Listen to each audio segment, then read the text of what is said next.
What's up, guys? So I want to address a topic that a lot of people are always asking me about and arguing about reps and sets and how much volume and lightweight and high reps versus heavyweight and low reps. I posted something on Instagram this week on a tricep movement, and I said in my description that one of the things that really helped me build my triceps, which I think is one of my strong points, was heavyweight. At an early age, I remember my football coach that was a bodybuilder. I said, "What's the trick to big triceps?" He said, "There's no trick. You just got to go heavy." And unfortunately, heavyweight does equate to possible injuries and tendinitis in the elbows. But one thing you guys got to realize is the human body, we're like one of the weakest creatures on the planet Earth. We're very smart, and our brain has capabilities that most animals don't. But physically, we're kind of on the pathetic side. I hate to be negative, but we can't run super fast. We can't climb. We can't fly. You fall from a standing position and you break bones. You could throw a cat off a building and it just kind of pounces off. So, you know, there's golf players and secretaries that have injuries. So if you guys think you're going to bodybuild or play any sport for that matter and not get injured, you're just being ignorant. You know, it's not about not getting injured. It's about doing PT, physical therapy, prior to injury, which would make it injury prevention. It's about stretching. It's about being smart. My first 10, 15 years, I didn't do any of that stuff, and I got away with it. You know, when you're young, you get away with it. But if you do this stuff when you're young, you're priming yourself and getting yourself ready for when you get older. Like, for instance, rehabilitation exercises for the shoulder, for the rotator cuff, it strengthens parts of the rotator cuff that you don't strengthen doing side lateral raises, bent over side raises, presses, conventional bodybuilding movements for the delt, front, side, and rear.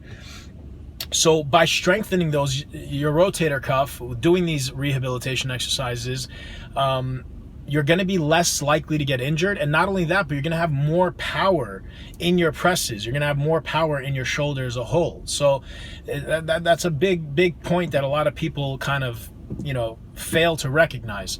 But getting back to the topic at hand, I posted that about triceps lifting heavy, and somebody wrote, "Oh, you know, that's not true. You know, Tom Platz grew his legs with like," I forgot the numbers, but it was high reps of a fairly light weight for Tom Platz. It was like 225. The guy can squat like 600 pounds. And Flex Wheeler built his tries with high reps. Well, look, first thing, if you guys have been following me, if you subscribe to my channel, you know that I never talk bad about anyone or any particular type of or style of training or dieting. I mean, if it fits your macros, I'm not a huge fan of, but even when I made a video talking about it, I said that it can work. You know, it does work to a certain extent. Every type of training, every type of exercise, every type of workout split, high volume, low volume, heavyweight, they all have their place and time. They can all be utilized. When you're a beginner, when it's your first year of training, it's like your first year of birth. It's like your first year of life. You grow the most. You could do an ass backwards training routine and a not so great diet, and you will grow. You will get results. You'll get bigger. That being said, blunt force trauma is what really makes you grow. You know, after a couple of years of lifting, if you're doing the same thing, you're always doing 10 to 12 reps or even higher. A lot of guys are doing 20 reps. I mean, that resembles not that heavy. You know, like when someone tells me they do 20 reps, well, even if they're benching 20 reps at 315, which is a lot of weight, it's technically not that heavy because they're capable of doing 20 reps. So when I tell someone, "Oh, that weight's too light," I'm not looking at the weight and saying, "Oh, you're a pussy, it's too light." I'm saying that weight is too light for you, meaning you're completing your rep range too easily. You should be putting more stress, and it should be more difficult. You should be making funny faces the last 2 to 3 reps. When you see guys in the gym go 8, 9, 10, and they put it down, it's like, well, what the fuck was that? Why are you stopping at 10? 8 to 10 means if you can't do 8, it's too heavy. If you could do more than 10, it's too light. So to go back to the guy that mentioned Tom Platz and Flex Wheeler, the flaw in his comment was multi-flawed, actually, but I'll start with this. First of all, you're picking two of the most genetically gifted human beings that we know of in our time. That's first. Second, You don't know what they did to build their physique. Tom Platz lifted heavy for many, many years. Once he was enormous, did he do lightweight, high volume? Yeah, I'm sure it's possible. I mean, I'm experiencing this myself. I have a lot of my clients doing 4 to 6 reps. I haven't done 4 to 6 reps in over 2 years. I built a lot of strength from 4 to 6 reps. Now I apply it to higher volume. So, you know, the people that give these answers, oh, well, Flex Wheeler's a genetic freak.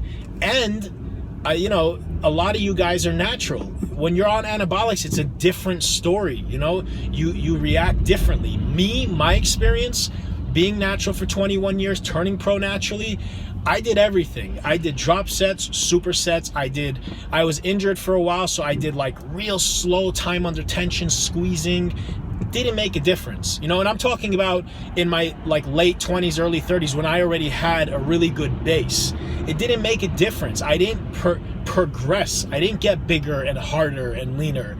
What really got me bigger and harder and leaner was blunt force trauma, heavy weight. And I wish this wasn't the truth, because I don't want you guys hurting yourselves. And honestly, if you know, the bodybuilding gods came down from the heavens and said, hey man, for now on you can only lift 5 pounds on every movement, but you will continue to grow, I would say, hell yeah. I don't give a shit what I look like. I'll look like a pussy in the gym, but I'm not going to get injured and I'm going to keep growing.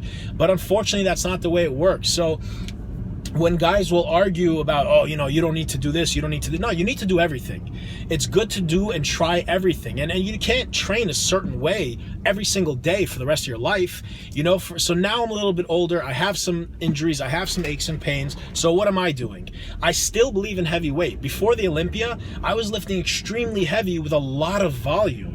And it was very taxing on my body. After the Olympia, I was beat. You know, I took like this month, I took 2 full weeks off my upper body. I haven't done that in a decade. I can't remember when the last time I did that was, but I needed it. My elbows, my right bicep, my left shoulder, I had a lot of aches and pains. I still did cardio, I still did abs, and I still trained my legs. I actually trained my legs a lot. I did my quads twice a week and hamstrings twice a week, separate days. I did different variations of training. I'll make a video on how I did that, but my point is, you know, you can't look at the most genetically gifted people in the world and say, oh, well, he did that, so you must be wrong.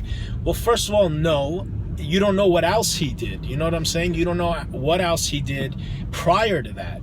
So for a lot of you younger guys, you need to keep it very basic.